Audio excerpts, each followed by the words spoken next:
Around noon on the 11th of November 2020, MO3 is driving on the I-35 highway in Dallas after allegedly leaving the home of a female companion. Whilst he's driving, he begins to be followed by a black Chevrolet Camaro containing 2 assassins, with the moment this ambush went down being captured on a dashcam video. The assassin's car would eventually overtake MO3, who at some point would work out that he was being ambushed. At this point, MO3 would swerve to the right and slam the brakes, at which point the hitters in the other car realize that this is their only opportunity to strike in the middle of a busy freeway amongst speeding traffic. For some reason, MO3 stopped the car, got out, walked around the back of it to the passenger door. It would appear that he was attempting to retrieve a gun from the glove box. At this point, the masked gunman...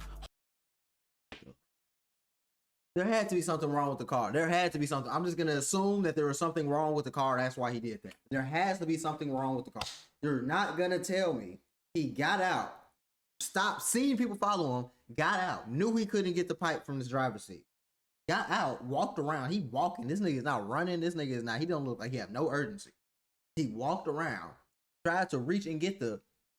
And meanwhile, you know they got an ARP or something. You probably only got a handgun. Why did you just stop on the freeway? I gotta watch that again. I cannot believe that shit. There's no way he just decided to randomly stop. Car's going completely fine. He just randomly stopped. At this point, MO3 would swerve to the right and slam the brakes, at which point the hitters in the other car realize that this is their only opportunity to strike in the middle of a busy freeway amongst speeding traffic. For some reason, MO3 stopped the car, got out, walked around the back of it to the passenger door. It would appear that he was attempting to retrieve a gun from the glove box. At this point, the masked gunman hop out of the Camaro, approaching MO3's car with an assault rifle at speed. It would appear that MO3 simply did not have enough time to retrieve his weapon, so he changes course, instead attempting to make a run for it, sprinting south on the active highway. But it was too late then, bro. Why did you stop? Why did you stop the car? What the fuck? Why? I do not understand. I guess because they was in front of him, maybe. So he felt like that was like his only play. That's the only thing I can think that was going through his mind. But even if you feel like they in front of you, nigga, I'm finna what? That's even better. Oh, bro, I'm finna slow down. Y'all finna slow down. I'm finna be playing chicken with y'all ass, going between cars and shit on bro, no grave. And I'm finna speed up. Like, it's things that you can do. You ain't finna tell me like that was your only play right there. Like, I'm running into the car, all type of shit. Like, that. It's a lot of things I would do before I stopped the car on the E-way.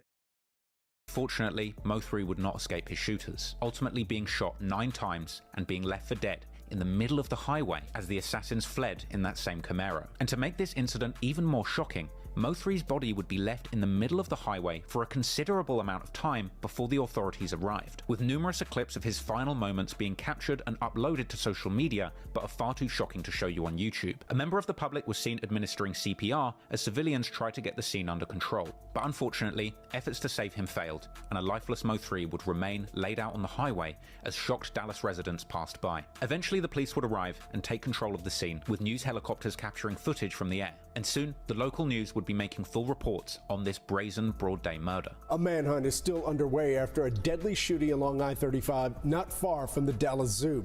Investigators say when the suspect walked up to the victim's car, the victim got out and tried to run away. The suspect shot him in broad daylight right there on the highway.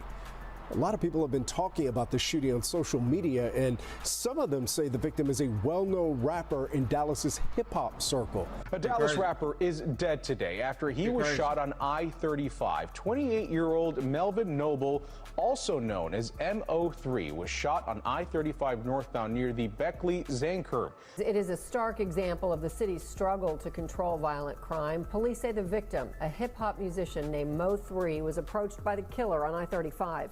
Both men stopped their vehicles. The victim got out, took off, started running, but was shot several times on the highway. A bystander inside another vehicle was also hit. They released these photos. The images are pretty clear, but as you see, the suspect is wearing a ski mask. It's crazy. It's insane. I don't know why. After the brutal murder of MO3 on a busy freeway, his various enemies didn't take long to begin posting about it. Seemingly only minutes after the murder, Trapboy Freddy would post a jaw-dropping story where he appeared to be stuck in the same traffic jam caused by the murder itself. Man, whoever got the freeway blocked out need to get y'all together, dog. Got you. Can't get on the freeway. Man, Lord got the freeway blocked off all the way on Polk, dog. The they got going? I got the young boy with me, too. Yeah.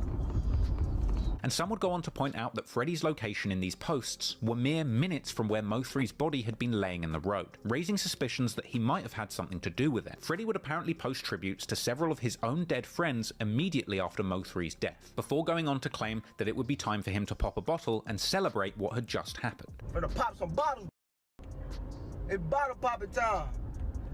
So he's really on the run from the feds right now? Butt naked time. But Freddie wasn't the only person active on social media following Mo3's untimely demise. Yella Beezy would go live on Instagram with the comments flooded with people suggesting that Beezy was responsible for Mo3's killing. But naturally, Beezy would play dumb to the whole thing. What y'all talking about, man?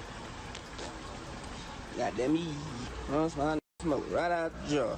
They don't want to say less. And finally, we get to Go Yayo, who would also mock Mo3, responding to a post on Facebook saying they wish it was Go Yayo getting shot instead, with Go Yayo clapping back saying that he's going to live forever, #murdergang. Beyond some coincidental posts and the obvious joy they were getting from seeing their biggest rival killed, at this point there was really nothing more to suggest that Go Yayo, Trapboy Freddy, or Yella Beezy were directly involved in this incident. But Mo3 was a beloved figure in North Dallas, therefore it's no surprise that reports of retaliatory incidents followed his killing, with it being suggested by some outlets that as many as 8 people had died in the wake of Mo3's assassination. It is a map that marks the madness of murder and mayhem. Over a 48-hour period, 6 identified Dallas locations, 8 people dead. But this afternoon, DPD Chief Renee Hall called it an alarming increase in the city's homicide rate and described why. In truth, I'll tell you, like many other cities, we are in the midst of a perfect storm of events, fueled by anger, irresponsibility, the trials of a pandemic, and most of all, people using guns and violence to solve their problems.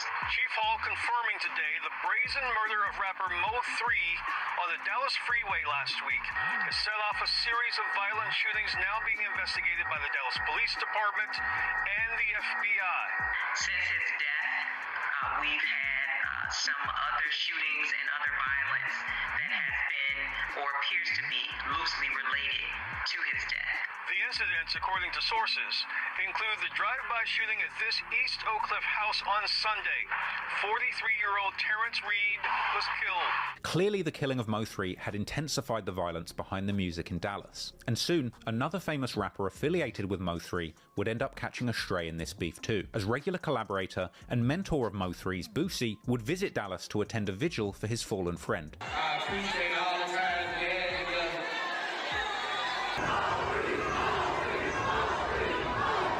That's real. I didn't know Boosie did that. That's real. That's real. That's real.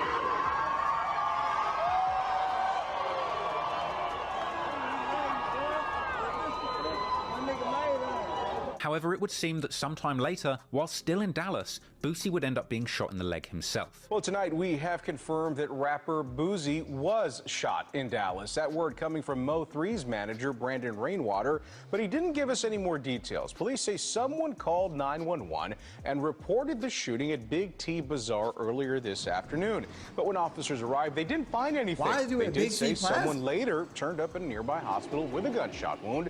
However, they don't know if it's related.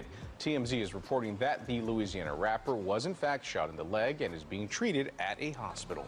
Boosie was among the hundreds of family and friends who attended last night's candlelight vigil for Dallas rapper Mo3. Boosie would later open up about surviving the shooting in a Vlad TV interview, and he'd later be seen recovering with his mother. But once the dust had settled on Mo3's death and the violence that followed, the Dallas police would eventually make some progress on the case, with it being announced on the 10th of December 2020 that the first person had been charged in connection with Mo3's murder. Keywan Dontrell White, a 22-year-old aspiring rapper from Dallas who went by the nickname FGC Banzo Bling, with court documents suggesting that the cops had received a tip regarding White's involvement in the killing and undisclosed evidence, likely to be cell phone data, that cops had used to place White at the scene of the murder when it happened. And my thing is with people, so you trust a shooter to go execute somebody, right?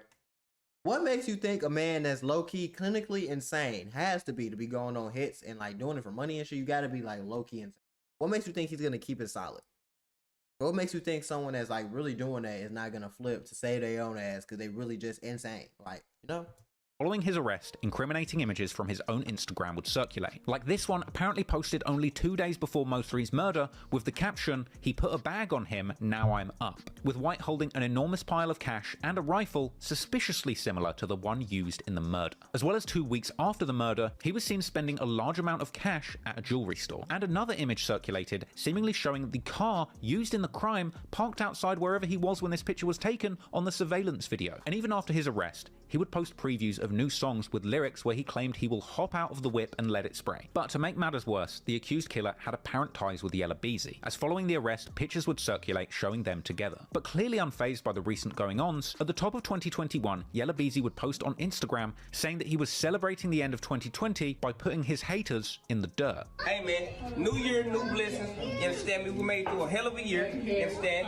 Anybody that ain't for you, anybody that's going against you, anybody that's goddamn negative, you understand me, ain't bringing no positive vibe. You know, in the words of Gucci, put that in the dirt. Damn! For sure, you did. And we go take a toast to that. Also in January, Mo3's accused shooter would do an interview from jail saying that he's doing good and that this is just what comes with being a gangster. Man, I'm feeling good, man. I mean, this is life, man. You know what I'm saying? This come with a gangster, man. It's what it come with. You feeling good, fam? Shit, man. I can't do nothing but it is what it is. You know what I'm saying? I'm locked up. I can't do nothing more than just live life, man. You know what I'm saying? I ain't like the first time I did time. Man, I'm innocent, man. I ain't did nothing, man. I'm just a rapper. That's it. A rapper. I'm innocent. He would go on to discuss having become famous since catching the case, saying that his brother Ducky P told him about all the views that he was getting since being revealed as a suspect in the Mo3 murder. But your Instagram account had 1,000. This shit goofy as hell, bro. Like, I don't even understand. So, I paid the shooter. The shooter low-key don't want to be a shooter. He's only doing it for the money. He takes the money. He starts a rap career. So now I got a shooter who started a rap career who really did murders though. And he's low-key associated with me and I kind of fake gotta support him because he just... Or less followers is now at 18.6. I ain't gonna lie. When Ducky told me, like, I had called Ducky one day. When I came to the field, I called Ducky the first day I came. I was like, "What's up?"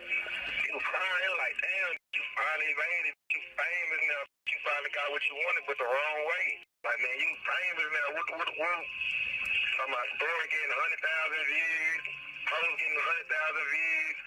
So shit, I was like, damn, it's crazy. I done been famous, but for the wrong thing, and it's not even true." And he would go on to deny any connection to Yella Beezy, despite the pictures of them together. Like, people are saying, like, you know Yella Beezy, you've been in a few pictures with him. Like, what's y'all's relationship? Yeah, I don't know nothing about that. You know what I'm saying? I don't know nothing about that like that.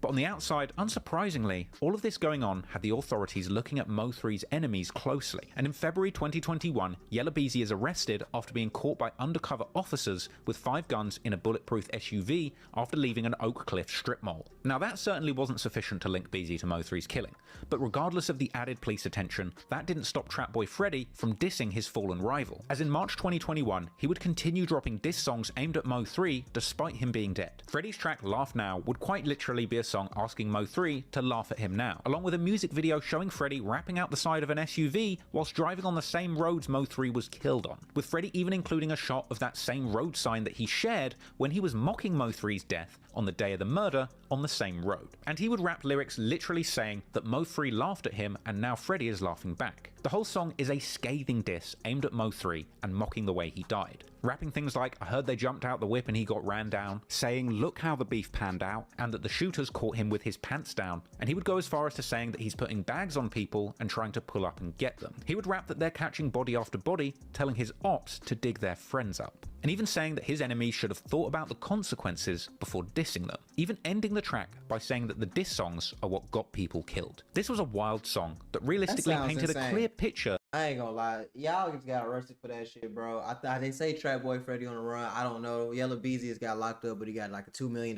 fine. Y'all boys gotta chill the hell out. All these diss songs, all this murder, all this violence.